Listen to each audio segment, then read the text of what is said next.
નમસ્કાર મારા વાલા દર્શક મિત્રો, દેશ વિદેશમાં વસતા મારા દરેક દર્શક મિત્રોને હર હર મહાદેવ અને જય સ્વામિનારાયણ.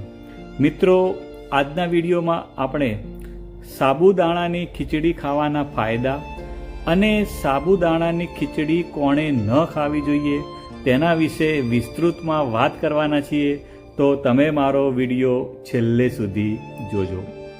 મિત્રો, વાત કરીએ તો સાબુદાણાની ખીચડી ખાવાના અનેક ફાયદા છે અને એનાથી મળતું એનર્જી અને આરોગ્ય લાભ ઘણા બધા છે. નમસ્કાર મિત્રો, આપનું સ્વાગત છે અમારા ચેનલ પર, જ્યાં અમે તમારા માટે લાવીએ છીએ આરોગ્યપ્રદ અને ઉપયોગી માહિતી. આજના વિડીયોમાં આપણે વાત કરશું એક એવું ભોજન જે ન માત્ર સ્વાદિષ્ટ છે પણ આપણા હેલ્થ માટે ખૂબ જ લાભદાયી છે. મિત્રો, એનું નામ છે સાબુદાણાની ખીચડી. મિત્રો, આને ઘણા લોકો ઉપવાસ દરમિયાન પણ ખાય છે, પણ શું તમે જાણો છો કે સાબુદાણાની ખીચડી ખાવાથી કેટલા અદ્ભુત આપણને ફાયદાઓ મળે છે? તો ચાલો મિત્રો, આજે વિગતવાર સમજીએ કે સાબુદાણાની ખીચડી ખાવાથી આપણા શરીરને કયા કયા લાભ થાય છે. મિત્રો, પહેલાં જો લાભની વાત કરું તો હું તમને ટોટલ સાબુદાણાની ખીચડી ખાવાના 10 લાભ વિશે વાત કરવાનો છું અને સાથે સાથે કયા કયા લોકોએ સાબુદાણાની ખીચડી ન ખાવી જોઈએ તેના વિશે પણ વાત કરીશ. અને જો તમને મારો વિડીયો સારો લાગતો હોય તો અત્યારે જ એક લાઈક આપી દો. મિત્રો, પહેલાં જ આપણે ફાયદાની વાત કરીએ તો એ છે કે એ તમને ઝડપથી એનર્જી આપે છે, એટલે કે ઝડપથી આપણને શક્તિ આપે છે. મિત્રો, સાબુદાણા એ સ્ટાર્ચમાંથી બનેલું હોય છે, જે કાર્બોહાઈડ્રેટ્સથી ભરપૂર હોય છે અને એમાં સરળતાથી પચી જતો સ્ટાર્ચ હોય છે, જે શરીરને તરત જ ઉર્જા પૂરી પાડે છે, એટલે કે આપણા શરીરને તરત જ શક્તિ આપવાનું કામ કરે છે. તેથી જો તમે ઉપવાસ કરી રહ્યા હો અથવા ઓછી શક્તિનો તમે અનુભવ કરતા હો અથવા જો તમને થાકનો તમે અનુભવ કરતા હો તો સાબુદાણાની ખીચડી ખાવાથી તરત જ તમને એકદમ તાજગી મળશે અને એકદમ ઉર્જા મળશે. મિત્રો, બીજા ફાયદાની આપણે જો વાત કરીએ તો પાચન માટે ખૂબ જ લાભદાયી છે. મિત્રો, સાબુદાણા શરીર માટે લાઇટ અને સરળતાથી પચી જતું હોય છે. જો તમને પાચન સંબંધિત સમસ્યાઓ જેમ કે એસિડિટી, ગેસ અથવા અપચો જો હોય તો સાબુદાણાની ખીચડી એક ઉત્તમ વિકલ્પ તમારા માટે બની શકે છે, કારણ કે તે પેટને શાંત રાખે છે અને પાચન તંત્ર માટે એકદમ હળવું હોય છે. મિત્રો, જો આપણે એના ત્રીજા ફાયદાની વાત કરીએ તો આપણા હાડકાં અને સ્નાયુઓ માટે ખૂબ જ ફાયદાકારક છે. મિત્રો, સાબુદાણાની અંદર કેલ્શિયમ, આયરન અને મેગ્નેશિયમ જેવા ખનિજ દ્રવ્યો હોય છે, જે હાડકાં અને સ્નાયુઓની મજબૂતી માટે ખૂબ જ ફાયદાકારક છે. વિશેષ કરીને જો આપણે વાત કરીએ તો જે લોકોને ઓસ્ટિયોપોરોસિસની સમસ્યા ધરાવતા જે લોકો હોય, જે લોકોને સાંધાના દુખાવા હોય, ઘૂંટણના દુખાવા હોય અને એ લોકો જો સાબુદાણાનું સેવન કરે તો એ લોકોને ખૂબ જ ફાયદો થઈ શકે છે. મિત્રો, ચોથા નંબરના જો આપણે ફાયદાની વાત કરીએ તો તે વજન વધારવા માટે પણ સહાયક છે. જો તમે દુબળા અને પાતળા છો અને સ્વસ્થ રીતે વજન વધારવા માંગો છો તો તમે સાબુદાણાની ખીચડી તમારા માટે એક ઉત્તમ વિકલ્પ છે. મિત્રો, એની પાછળનું કારણ એ છે કે એની અંદર કાર્બોહાઈડ્રેટ અને કેલરી વધુ પ્રમાણમાં હોય છે, જે નેચરલી વજન વધારવામાં તમારી મદદ કરે છે. મિત્રો, જો પાંચમા ફાયદા વિશે વાત કરું તો તે આપણા હૃદય માટે ખૂબ જ લાભદાયી છે.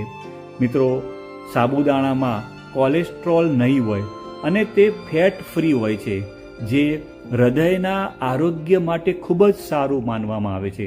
તથા તેની અંદર રહેલું પોટેશિયમ એ બ્લડ પ્રેશરને સંતુલિત રાખે છે અને હૃદય રોગની બીમારી થવાની સંભાવનાને ઘટાડવાનું કામ કરે છે. મિત્રો, જો છઠ્ઠા ફાયદાની આપણે વાત કરીએ તો તે ગર્ભવતી મહિલાઓ માટે ફાયદાકારક છે. મિત્રો, ગર્ભાવસ્થા દરમિયાન સ્ત્રીઓને પોષક તત્વોથી ભરપૂર આહારની ખૂબ જ જરૂર હોય છે. અને મિત્રો, સાબુદાણામાં ફોલેટ એટલે કે વિટામિન B9 અને આયરન હોય છે, જે ગર્ભમાં વિકસતા બાળક માટે ખૂબ જ ફાયદાકારક છે. તે શિશુના તંદુરસ્ત વિકાસ માટે ખૂબ જ જરૂરી પોષણ પૂરું પાડવાનું કામ કરે છે. મિત્રો, જો 7મા નંબરના ફાયદા વિશે વાત કરીએ તો તે માનસિક આરોગ્ય માટે ખૂબ જ સારું છે. મિત્રો, સાબુદાણામાં અમુક જરૂરી એમિનો એસિડ હોય છે, જે માનસિક આરોગ્ય માટે ફાયદાકારક છે. આમ જો તમારે તણાવ ઓછો કરવો હોય અથવા જો શાંતિપૂર્વક ઊંઘ જોઈએ તો તમારા માટે સાબુદાણાની ખીચડી ખૂબ જ ફાયદાકારક બની રહી છે. મિત્રો, વાત કરીએ તો તણાવ એટલે કે સ્ટ્રેસ. અત્યારે કોઈ પણ વ્યક્તિ હશે એની અંદર સ્ટ્રેસ અને તણાવ હોય જ છે. જો જે બિઝનેસ કરતો હોય તો અત્યારે બિઝનેસમાં એટલી બધી કોમ્પિટિશન થઈ ગઈ છે, તેથી તે તણાવ એટલે કે સ્ટ્રેસનો અનુભવ કરતો હોય છે. અને જો જોબ કરતા હોય તો જોબમાં પણ એ લોકોને ટાર્ગેટ હોય છે, બોસનું પ્રેશર હોય છે, એટલે પણ એ લોકો તણાવ અને સ્ટ્રેસ એનો અનુભવ કરતા હોય છે. એટલે જો એ લોકો એટલે કે દરેક લોકો જો સાબુદાણાની ખીચડી ખાય તો તે લોકો માટે ખૂબ જ ફાયદાકારક બની રહે છે. મિત્રો, વાત કરીએ તો નર્વસ સિસ્ટમને મજબૂત બનાવવાનું કામ કરે છે. મિત્રો, સાબુદાણામાં રહેલું પોટેશિયમ અને વિટામિન B6 આપણા નર્વસ સિસ્ટમ માટે ખૂબ જ ફાયદાકારક છે. તે તણાવને ઘટાડવાનું કામ કરે છે અને મગજને આરામ આપીને શાંતિપૂર્વક કામ કરવાની શક્તિ આપે છે. મિત્રો, 9મા નંબરના ફાયદા વિશે વાત કરીએ તો તે શાકાહારી લોકો એટલે કે આપણા જેવા લોકો માટે પ્રોટીનનો સારો સ્ત્રોત ગણવામાં આવે છે. મિત્રો, વાત કરીએ તો શાકાહારીઓ માટે પ્રોટીન મેળવવા સાબુદાણાની ખીચડી એક સારો વિકલ્પ બની શકે છે. તે સ્નાયુઓની વૃદ્ધિ અને તેના માટે મહત્વપૂર્ણ છે અને આપણા શરીરને મજબૂત બનાવવાનું કામ કરે છે. મિત્રો, જો 10મા નંબરના ફાયદા વિશે વાત કરીએ તો તે આપણી રોગ પ્રતિકારક શક્તિને મજબૂત કરવાનું કામ કરે છે, આપણી રોગ પ્રતિકારક શક્તિને વધારવાનું કામ કરે છે.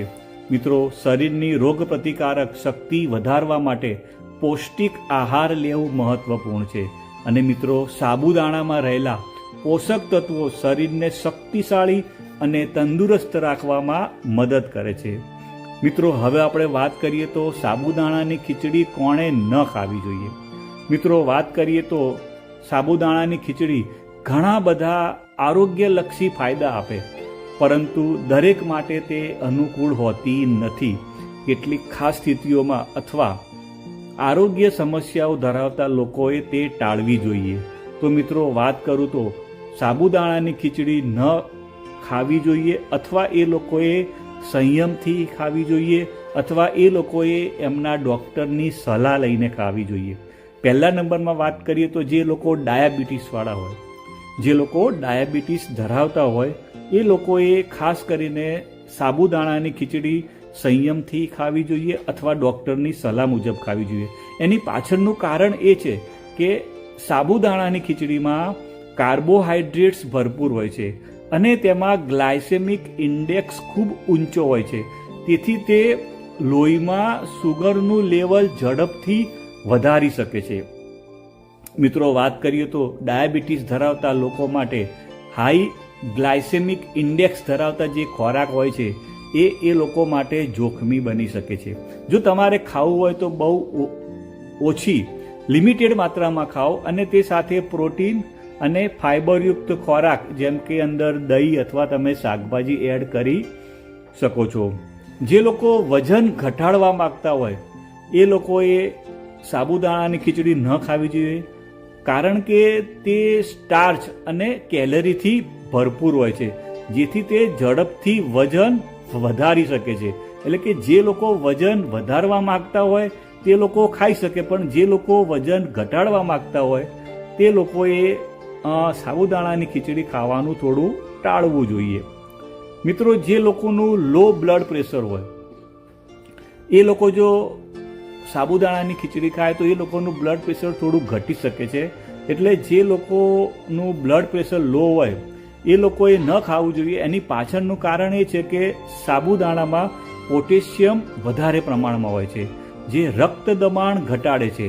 એટલે વાત કરું કે જો કોઈ પહેલેથી લો બ્લડ પ્રેશર ધરાવે છે તો તેને વધુ એ બ્લડ પ્રેશર ઓછું કરી શકે છે, જેથી તે લોકોને ચક્કર, થાક અને અશક્તિ થઈ શકે છે. એટલે જો તમારે ખાવું હોય તો તમે સંતુલિત માત્રામાં ખાઓ અને એમાં થોડું મીઠું તમે એડ કરીને ખાઈ શકો છો. મિત્રો, જે લોકોને પાચનની સમસ્યાઓ જેમ કે IBS એટલે કે ઇરિટેબલ બાઉલ સિન્ડ્રોમ કે જે લોકોને એ પ્રોબ્લેમ હોય તો એ લોકોએ ખાવાનું ટાળવું જોઈએ. ખાસ કરીને IBS જે લોકોને હોય છે એ લોકોને.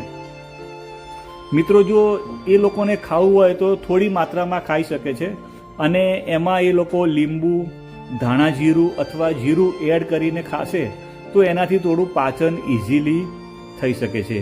અને ખાસ કે જે લોકોને કિડની સ્ટોન હોય એટલે કે કિડનીમાં પથરી હોય એ લોકોએ બને ત્યાં સુધી સાબુદાણાની ખીચડી ન ખાવી જોઈએ, કારણ કે સાબુદાણામાં ઓક્ઝેલેટ હોવાને કારણે તે કિડનીમાં પથરી બનવાનું જોખમ વધારી શકે છે. એટલે એ લોકોએ જો ખાવું હોય તો એમને ડૉક્ટરની સલાહ લેવી જરૂરી છે. જો તમે ઉપર જે વાત કરી એ પ્રમાણે કોઈ પણ તમે સમસ્યા ધરાવો છો તો સાબુદાણાની ખીચડી ખાતા પહેલાં તમારે ડૉક્ટરની સલાહ અવશ્ય લેવી જોઈએ. અને જો તમે તંદુરસ્ત છો તો પણ સંતુલિત માત્રામાં અને પૌષ્ટિક તત્વો સાથે જ ખાવું. મિત્રો, ખાતરી કરો કે તમે તેમાં ઓછું તેલ અને વધુ શાકભાજી એડ કરીને તમે ખાઓ, જેથી તે તમને વધુ ફાયદોકારક થાય. મિત્રો, તમને આ માહિતી કેવી લાગી નીચે કોમેન્ટમાં જરૂરથી જણાવજો. આ વિડીયો તમે લાઈક અને શેર કરજો અને વધુ માહિતી માટે અમારી ચેનલને સબસ્ક્રાઈબ કરજો. અને મિત્રો, છેલ્લે વાત કરીએ તો સાબુદાણાની ખીચડી કેવી રીતે બનાવવી, એકદમ સિમ્પલ રીત છે, બધા લોકોને ખબર જ છે, તો હું ટૂંકમાં આપી દઉં માહિતી. સાબુદાણાની ખીચડી બનાવવાની રીત ખૂબ જ સરળ છે. રાત્રે તમે સાબુદાણાને ધોઈને પલાળીને રાખો, બીજા દિવસે એમાંથી બધું પાણી બહાર નીકાળ દો. એક પેનમાં ઘી અથવા તેલ ગરમ કરો અથવા તેમાં જીરું, લીલા મરચાં અને કાજુ એડ કરો. સાબુદાણા ઉમેરીને 5 થી 7 મિનિટ તમે હળવું ફ્રાય કરો. તેમાં તમે મીઠું અને લીંબુ નાખીને મિક્સ કરો અને ધીમા તાપે એને પકાવો. એમાં તમે ધાણા પણ નાખીને તમે એને ગાર્નિશ કરી શકો છો. તો મિત્રો, આ હતી સાબુદાણાની ખીચડી ખાવાના અદ્ભુત ફાયદા. જો તમે તમારી ઉર્જા વધારવા માગતા હોય, હાડકાને મજબૂત બનાવવા માગતા હો, પાચન સુધારવા માગતા હો અને જો રોગપ્રતિકારક શક્તિ વધારવા માગતા હો તો સાબુદાણાની ખીચડી તમારા આહારનો ભાગ બનાવવો જોઈએ. જો તમને આ માહિતી પસંદ આવી હોય તો લાઈક અને શેર કરજો અને તમારા માટે આવા જ ઉપયોગી આરોગ્યલક્ષી વિડીયો લાવતા રહીશું. ચેનલને સબસ્ક્રાઈબ કરજો અને બેલ આઇકન દબાવો, જેથી નવી નવી અપડેટ્સ એ તમારા સુધી પહોંચી શકે. અને તમને સાબુદાણાની ખીચડી કેવી લાગી એ જરૂરથી કોમેન્ટમાં જણાવજો. જય હિન્દ, વંદે માતરમ. આવજો મિત્રો, બાય બાય, આવજો.